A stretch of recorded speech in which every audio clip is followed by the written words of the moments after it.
নমস্কার, আমি ডক্টর অমলা মুখার্জি আজকে এসেছি আকাশবাণী শিল্পী সাহিত্যিক পরিবার ও রেডিও লাভার্স ওয়ার্ল্ড ওয়াইড পরিবারে ফেসবুক লাইভে একটি বিশেষ বিষয় নিয়ে। সেই বিষয়টি হল যে এই যে 1 November radio lovers world wide পরিবারের শুভ জন্মদিন ছিল। সেই জন্মদিনে অনেকেই শুভেচ্ছা বার্তা কবিতা পাঠিয়েছেন। সেইগুলি আমি পাঠ করার আজকে বিশেষ উদ্দেশ্যেই আজকে আমি এই শুভ অনুষ্ঠানটি করছি। তা নিশ্চয়ই যারা চিঠি পাঠিয়েছেন তারা এবং আরো সবাইকেই পাশে পাবো। হয়তো এখন তারা এখনো যোগদান করেনি বা আমি হয়তো দেখতে পাচ্ছি না। কানেকশন স্লো দেখাচ্ছে, কমেন্টস উইল অ্যাপিয়ার হেয়ার, কিন্তু কোনো কমেন্টস আমি এখনো পাইনি। কমেন্টস পেলে আমি দু একটা অন্তত পেলে খুব ভালো লাগবে। যাই হোক, যেহেতু সময় হয়ে গেছে এবং অনেকটাই সময় অতিক্রান্ত হয়ে যাচ্ছে, আমি এবার শুরু করে দেব, কারণ 8:30 তো বেজে গেছেই। আচ্ছা, আমি গানটাই প্রথমে একটি জন্মদিনের কবিতা দিয়ে শুরু করলে কেমন হয়? তাহলে অনেকেই এসে জড়ো হতে হতে সবাই চিঠিটা পাঠ করব। কারণ চিঠি পাঠ করতে করতে অনেকে হয়তো কি হবে, চিঠিটা অত শুনতে পাবেন না। অনেক হয়তো আসেননি বা আসবো করছেন, এখনো এসে পৌঁছতে পারেননি। যাই হোক, আমি তো কমেন্টস দেখতে পাচ্ছি না। আমি একটু ভাবছি জন্মদিনের একটি কবিতা, মানে কারুর লেখা নয়, শুভ দাশগুপ্তের লেখা, আজকের সমাজ ব্যবস্থা নিয়ে একটি কবিতা, সেটা আগে পাঠ করি। কারণ সেই কবিতাটি এতই বেদনাদায়ক। প্রথমে ওইটা দিয়ে শুরু করি, তারপরে আমি আনন্দে নিশ্চয়ই যাব, আনন্দে হাঁটবো। কারণ আজকে জন্মদিন মানে এটা একটা আনন্দের দিন, আমি নিশ্চয়ই সেই আনন্দটাই চাইব দিতে। তবুও কবিতাটি আমার যেহেতু ভীষণ প্রিয়, আর আজকের দিনে কবিতাটি জন্মদিন কবিতাটির নাম, সেই জন্য আমি চাইছি কি না যে ওই জন্মদিনের কবিতাটা আমি জন্মদিন যে কবিতাটি, সেই কবিতাটি আজকে পাঠ করি। আচ্ছা, প্রথমে আমি তাহলে জন্মদিনের কবিতা পাঠ করার আগে প্রথমে যেটা করতে হয় সেটা হচ্ছে একটি গান দিয়ে শুরু করতে হয়, উদ্বোধন সঙ্গীত। সব জায়গায় সব অনুষ্ঠানে, এইমাত্র আমি এক জায়গায় উদ্বোধন সঙ্গীত গিয়ে এলাম একজনের জন্মদিনে, একজন খুব গুণী মানুষ, সেটা হচ্ছে তারানাথ তর্ক বাচস্পতি, তার জন্মদিন কালনায় তিনি জন্মেছিলেন। তা সেই আজকে তার জন্মদিন, আজকে 4 নভেম্বর, আজকে তার জন্মদিন। তো সেই জন্মদিনে আমি গান গিয়ে এলাম, উদ্বোধন সঙ্গীত, এই মাত্র ঢুকলাম। যাই হোক, আমি চেষ্টা করছি প্রথমে আমি যে গানটা রচনা করেছিলাম ওয়ার্ল্ড ওয়াইডের জন্মদিন উপলক্ষে, আমি সেইটি গাইবার চেষ্টা করছি। কেউ কি আছেন? নিশ্চয়ই সবাই আছেন। আমি নিশ্চয়ই পরে কমেন্টস দেখতে পাবো, কিন্তু এখনো আমি পাইনি। স্লো কানেকশন দেখাচ্ছে, এখনো আমি পাইনি। স্লো কানেকশন দেখাচ্ছে, আমি এখনো দেখতে পাইনি কমেন্টস, এখনো কমেন্টস দেখতে পাচ্ছি না। যাই হোক, আমি নিশ্চয়ই পাবো, আশা করছি, এইটাই আশা করছি যে আমি কমেন্টস দেখতে পাবো এবং দেখবো। আচ্ছা, আমি গান দিয়ে শুরু করি। উদ্বোধন সঙ্গীত হিসেবে আমার ওই গানটি হিসেবে আমি করতে পারি। এই গানটা সবাই আগে শুনেছেন, তবু আমি আজকের দিনে আবার একবার করছি। 1 নভেম্বর এলো আবার, সবারে তাই করি আহ্বান। 1 নভেম্বর এলো আবার, সবারে তাই করি আহ্বান। পড়ে থাক সব কাজ একসাথে, এসো আজ গাহি সবে তার জয়গান। Radio lovers world wide, radio lovers world wide, radio lovers worldwide. পয়লা নভেম্বর এলো আবার, সবারে তাই করি আহ্বান। শুভ জন্মদিন এলো আবার, সবারে তাই করি আহ্বান। নৃত্য কবিতা সঙ্গীতে, মনের খামে ভরা পত্রালিতে। নৃত্য কবিতা সঙ্গীতে, মনের খামে ভরা পত্রালিতে। বেতারের রেকর্ডিং এ আছে অবদান, বেতারের রেকর্ডিং এ আছে অবদান। শিল্পী ও শ্রোতারা করে সম্মান, শিল্পী ও শ্রোতারা করে সম্মান। পয়লা নভেম্বর এলো আবার, সবারে তাই করি আহ্বান। শুভ জন্মদিন এলো আবার, সবারে তাই করি আহ্বান। হাঁটি হাঁটি পায়ে পায়ে 5টি বরষ, কত মানুষের প্রাণে জাগালে হরস। হাঁটি হাঁটি পায়ে পায়ে 5টি বরষ, কত মানুষের পায়ে, কত মানুষের প্রাণে জাগালে হরস। বহুগুণী সদস্যদের তুমি সমাহার, বহুগুণী সদস্যদের তুমি সমাহার। তাই তো তোমার দ্বারে আসি বারবার, তাই তো তোমার দ্বারে আসি বারবার। পয়লা নভেম্বর এলো আবার, সবারে তাই করি আহ্বান। শুভ জন্মদিন এলো আবার, সবারে তাই করি আহ্বান। পড়ে থাক সব কাজ একসাথে, এসো আজ গাহি সবে তাঁর জয়গান। Radio worldwide, radio lovers worldwide, radio lovers worldwide. পয়লা নভেম্বর এলো আবার, সবারে তাই করি আহ্বান। শুভ জন্মদিন এলো আবার, সবারে তাই করি আহ্বান। সবারে তাই করি আহ্বান, সবারে তাই করি আহ্বান। একজনের একটু ছবি দেখতে পাচ্ছি। তো সবাইকেই শুভ সন্ধ্যা যারা আছেন, এবং আজকে একটি বিশেষ দিনে শুভ জন্মদিনে অনেক শুভেচ্ছা জানাই world wide, radio lovers world wide এবং আকাশবাণী শিল্পী সাহিত্য পরিবারের সবাইকে, সদস্যদের, কর্মকর্তাদের, বিশেষ করে কৌশিক ভাই, আমার কৌশিক রায় আর এবং দেবোত্তম গোস্বামী, বুলু নাসিমা, বিশেষ করে সান্ত্বনা ব্যানার্জি, সবাইকে এদের আমি জানাই অনেক অনেক এই অভিনন্দন।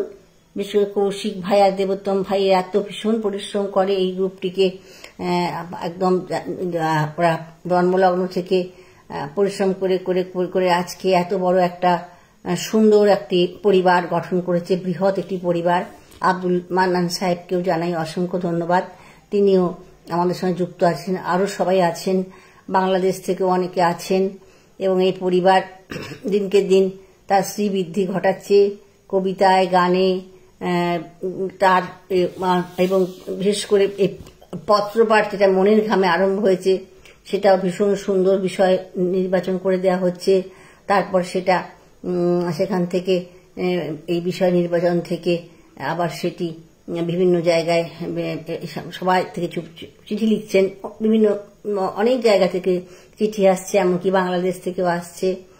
ভীষণই ভালো লাগছে এই মনের ঘামের অনুষ্ঠানটি যুক্ত হয়েছে। আর তাছাড়াও আরও যে সমস্ত এরা আছেন, যারা গুণীজন আছেন, সবাইকে আমি জানাই অনেক অনেক শ্রদ্ধা, ভালোবাসা। সবাইকে দেখতে পাচ্ছেন? একটু জানাতে পারলে ভালো হয়, আমি বুঝতেই পারছি না। একজনের শুধু আমি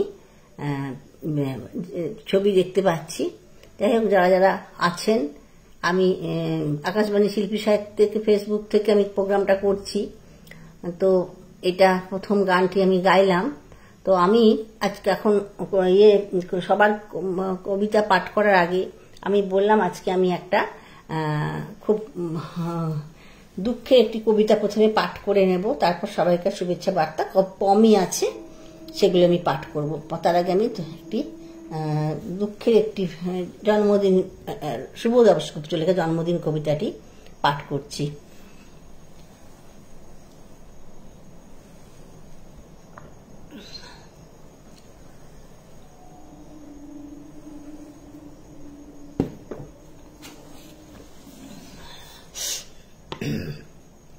জন্মদিন কবিতার নাম, লেখা শুভ দাশগুপ্ত। আজ পয়লা শ্রাবণ, খোকন আজ তোর জন্মদিন। তুই যখন জন্মেছিলিস আমরা তখন যাদবপুরে নতুন গড়ে ওঠা কলোনির টালির ঘরে তোর স্কুল মাস্টার বাবা সেই হারিকেনের আলো জ্বালা ঘরেই আনন্দে আর খুশিতে ঝলমল হয়ে উঠেছিলেন। তুই আসার পর তোর নাম রেখেছিলেন সুকল্যাণ। বুঝলি, মানুষটার মনটা ছিল শিশুর মতো, অভাবে অনটনে বেঁচে থাকার নানা দুর্বিপাকেও ভেঙে পড়তেন না কখনো। সকলের ভালো চাইতেন মন থেকে, বলতেন দেখো একদিন এই দেশের মানুষ ঠিক খুঁজে পাবে মুক্তির পথ, শোষণ থেকে মুক্তি, দারিদ্র থেকে মুক্তি, অশিক্ষা থেকে মুক্তি। আজ পয়লা শ্রাবণ, খোকন আজ তোর জন্মদিন। ছোটবেলায় তোর মনে আছে আমাদের ভাঙা মেঝেতে বাক্স থেকে বার করা ওই যে সেজু মাসির হাতে তৈরি আসনটা পেতে দিতাম, সামনে রাখতাম ঠাকুরের আসনের প্রদীপখানা। তুই বসতিস বাবু হয়ে চুপটি করে, তোকে আমরা একে একে ধান দুব্ব মাথায় দিয়ে আশীর্বাদ করতাম। বাবা বলতেন বড় হও, মানুষ হও। তোর বাবার সেই বন্ধু ঘোষ কাকা, তিনি বলতেন বেঁচে বড়তে থাকো। তুই জিজ্ঞেস করতিস মা বড়তে মানে কি মা? আমি শুধু তোর মাথায় ধান দুব্বই দিতাম, বলতাম না কিছুই, শুধু মনে মনে বলতাম ঠাকুর আমার খোকনকে মস্ত বড় মানুষ করে তোলো, আমার খোকন যেন সত্যি মানুষ হয়, ওর যেন কখনো কোনো বিপদ না হয় ঠাকুর। অভাবের সংসারে ওই একটা দিন পয়লা শ্রাবণ, কষ্টের পয়সায় একটু বাড়তি দুধ নিতাম, পায়েস রান্না করে দিতাম তোকে। তুই খুব ভালোবাসতিস পায়েস খেতে। তোর বাবা বাস স্ট্যান্ডের দোকান থেকে নিয়ে আসতেন তোর প্রিয় মিষ্টি ছানার গজা। সামান্য স্কুল মাস্টারিতে কি বার আয় হতো বল? ঘরে বসে ছাত্র পড়িয়ে আসতো কিছু, দাও দাও অভাবের আগুনে সে রসদ পুড়তে সময় লাগতো না। তোর বাবার জামা সেলাই করতাম আর বারবার বলতাম আসছে মাসে একটা জামা বানিয়ে নিও। উনি হেসে উঠে বলতেন বাদ দাও তো, খোকন বড় হচ্ছে, ওর জন্য ভাবছি দুধ রাখতে হবে, আরো আছে, দুধে শক্তি বাড়ে, বুদ্ধি বাড়ে। আরে বুদ্ধি না হলে তোমার খোকন মস্ত বড় মানুষ হয়ে উঠবে কি করে? বুদ্ধি না হলে তোমার খোকন মস্ত বড় মানুষ হয়ে উঠবে কি করে? ভাবছি আরো দুটো টিউশনি নেব। ছাত্র পড়িয়ে পড়িয়ে মানুষটা দিনের শেষে ক্লান্ত হয়ে যেতেন। বারান্দার ধার ঘেঁষে যখন রাতের অন্ধকারে জোনাকির ব্যস্ততা আর ঘরে তোর পড়া মুখস্থ করার একটানা সুর আমাদের কলোনির ভাঙাচোরা বাড়িটাকে জীবন্ত করে রাখত। তখন বলতে নামায় খাওয়া দাওয়া একটু করো, তোমার চেহারাটা বড় ভেঙে পড়ছে দিন দিন, শাড়িটাও তো দেখছি বেশ ছিঁড়েছে। কালই আমি ফেরার পথে একটা শাড়ি নিয়ে আসবো, ধারে নিয়ে আসবো। আমি বলতাম, ধুর, সামনে খোকরের উঁচু ক্লাস, কত বইপত্র কিনতে হবে, কত খরচ। উনি দীর্ঘশ্বাস ফেলে চুপ করে যেতেন।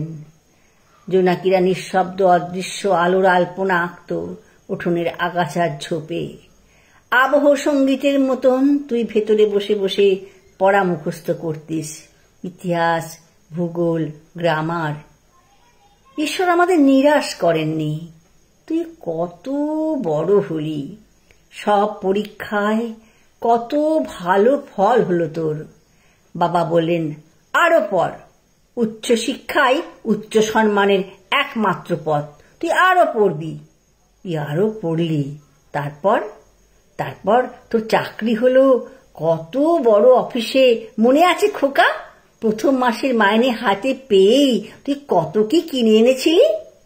তখন তো আমরা উঠে এসেছি শ্যামবাজারে, 2 কামরার বেশ সাজানো গোছানো বেশ বড় ফ্ল্যাট।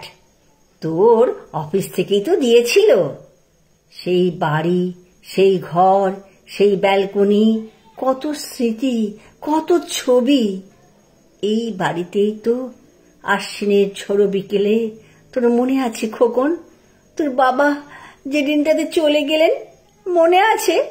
তুই বাবার বুকের ওপর পড়ে যখন কাঁদছিলিস হাপুস নয়নে, সদ্য স্বামীহারা আমি সেদিন তোর সেই অসহায় মুখ দেখে আরো বেশি করে ভেঙে পড়েছিলাম। তোকে বুকে টেনে নিয়েছিলাম ছোটবেলার মতো, বলেছিলাম, কাঁদিস না খোকা, কাঁদিস না, আমি তো আছি। আজ পয়লা শ্রাবণ, কলকাতা থেকে অনেক দূরে মফস্বলের এই বৃদ্ধাশ্রমে আমি একেবারে একা খোকন। তোকে বড় দেখতে ইচ্ছে করছে রে, তোকে, বৌমাকে আর ছোট্ট সে বিল্টুকে। তোরা এখন কত দূরে, সল্টলেকের মার্বেল বসানো ঝকঝকে বাড়িতে। আজ তোর জন্মদিনে নিশ্চয়ই খুব বড় পার্টি হচ্ছে, তাই না রে খোকন? লোকজন, হইচই, খাওয়া দাওয়া।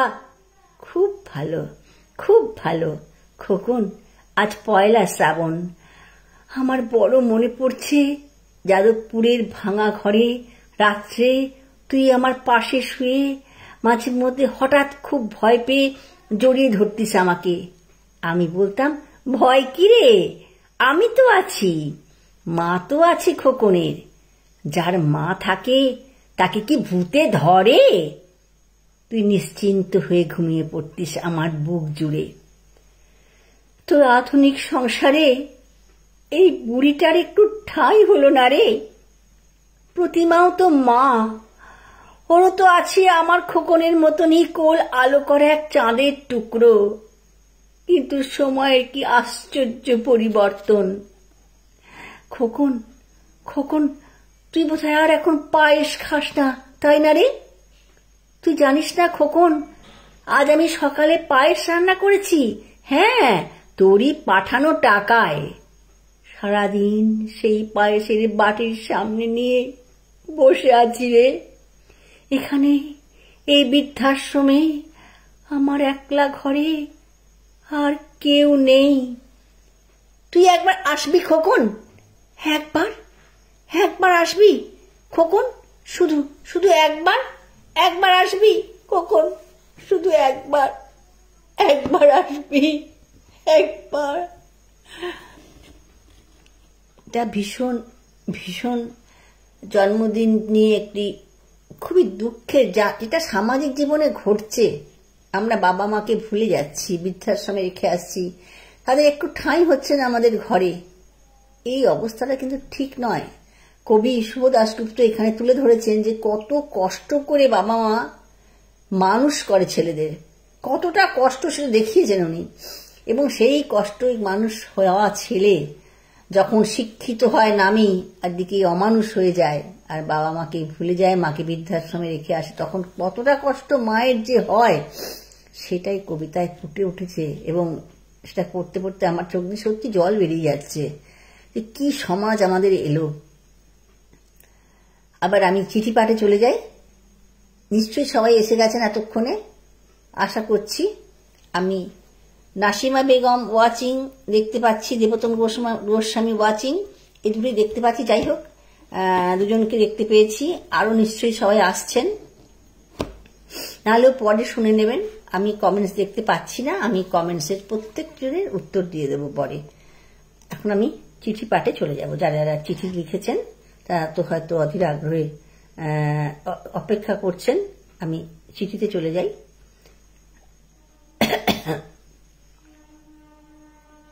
আমি যে কটা চিঠি পেয়েছি, আমাকে পাঠানো হয়েছে যেগুলো রেডিও লাভার্স ওয়ার্ল্ড ওয়াইড থেকে, আমি সে কটা চিঠি পাঠ করব আজকে। আচ্ছা, প্রথম চিঠি পাঠিয়েছে নাসিমা বেগম বুলু, পান্ডুয়া, হুগলি থেকে। সে বলছে, রেডিও লাভার্স ওয়ার্ল্ড ওয়াইড, আজকে তোমার জন্মদিন, আমরা পালন করব তোমার জন্মদিন। শুভ জন্মদিন, শুভ জন্মদিন। রেডিও লাভার্স ওয়ার্ল্ড ওয়াইড, আজকে তোমার জন্মদিন, আমরা করব পালন তোমার জন্মদিন।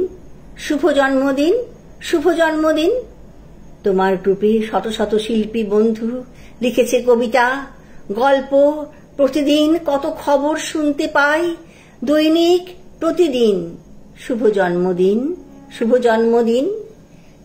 রেডিও লাভার্স ওয়ার্ল্ড ওয়াইড, তোমার দীর্ঘ আয়ু কামনা করি। সাজিয়ে দিলাম বেলুন, দিলাম ক্যাডবেরি, সঙ্গে থাকবো চিরদিন। 1 নভেম্বর 2025-এ রেডিও লাভার্স ওয়ার্ল্ড ওয়াইড পরিবারের 5তম বর্ষপূর্তি এবং 6তম বর্ষে পদার্পণ। সেই উপলক্ষে কবিতা নাসিমা বেগম বুলু, পান্ডুয়া, হুগলি থেকে লিখেছেন। সত্যি ও ক্যাডবেরি দিয়ে দিয়েছে একদম, আবার বেলুন দিয়ে সাজিয়ে দিয়েছে। কতটা মনের কল্পনায় ও কতটা ভালোবাসে রেডিও লাভার্সকে, যেন সন্তানের মতো মনে হচ্ছে না? ক্যাডবেরি দিই, আর যেমন আমরা পায়েস খাওয়াই, যেমন আমরা বেলুন দিয়ে সাজাই, ঠিক সেটাই ও করছে পালন। এইভাবে জন্মদিনও পালন করেছে। আর ও তো সবসময় রেডিও লাভার্সের সঙ্গে থাকে, সেই আনন্দেও আত্মহারা হয়ে গেছে। সত্যি আমরা কত শিল্পী বন্ধুর কবিতা, আর তারপরে প্রতিদিন কত খবর, প্রতিদিন আমরা কত সমৃদ্ধ হই রেডিও লাভার্স থেকে। কত কবিতা, আবার রেডিওর কবিতা সমস্ত রেকর্ডিং করে ওরা পাঠায়, এবং সেই রেকর্ডিংগুলো শুনে আমি হয়তো সেইটা শুনতে পেলাম না, নাটকটা সেই সময়টায়, পরে সেই নাটকটা শুনে নিয়ে আমি কত নাটক এভাবে শুনেছি তার ঠিক নেই। ঠিক সময় আমি সত্যি নাটক শোনার সময় পাই না, হয় অনুষ্ঠান থাকে, নয় নিজের সংসারের কাজ থাকে। এই যে কত উপকার হয়, বহু লোকের এভাবেই উপকার হয়। তাই বলছি, রেডিওর সঙ্গে থাকুন, রেডিওকে ভালোবাসুন, আর রেডিওকে বাঁচিয়ে রাখুন। রেডিও যেন কখনো না লুপ্ত হয়ে যায়। অশেষ ধন্যবাদ জানাবো যারা কর্মকর্তা, কৌশিক রায় ভাই, দেবোত্তম গোস্বামী, এদেরকে আমি অসংখ্য অসংখ্য ধন্যবাদ জানাবো যে এরা এই গ্রুপটি, পরিবারটি কে কত নিষ্ঠার সঙ্গে আরো বেশি বর্ধিত করে চালিয়ে নিয়ে যাচ্ছে। এই এরকম একটা বলিষ্ঠ গ্রুপের সঙ্গে থাকতে পেরে আমি নিজেও ধন্য হয়েছি, এবং দিনের দিন নিজেকে আরো বর্ধিত করার জন্য প্রাণিত করছি, নিজে প্রাণিত করছি শুধু রেডিও লাভার্সকে দেখে। যে আমি একটা গান লিখে ফেললাম, একটা গানের সুর দিয়ে ফেললাম, এগুলো কি হয়? এগুলো একটা কিছু কারণ থাকলে তবে তো মানুষ করে। এবং এই বয়সে আমার 70 পেরিয়ে গেল, প্রায় 70.5। তা সেই বয়সে এসে হয়তো আমি শুয়ে বসে সময়টা নষ্ট করতাম, কিন্তু দেখ, আমি রেডিও লাভার্স দেখে অনুপ্রাণিত হই প্রতিক্ষণে। আমি এরকম আমার মতন সবাই অনুপ্রাণিত হয়। ভীষণ ভালো লাগছে, ভীষণ। নাসিমা বুলুর চিঠি খুব ভালো হয়েছে, অধীর আগ্রহে হয়তো আরো কেউ অপেক্ষা করছেন। আমি এর পরে চিঠিতে চলে যাব, সেটা হচ্ছে শেখ আব্দুল মান্নান, ওনার চিঠি।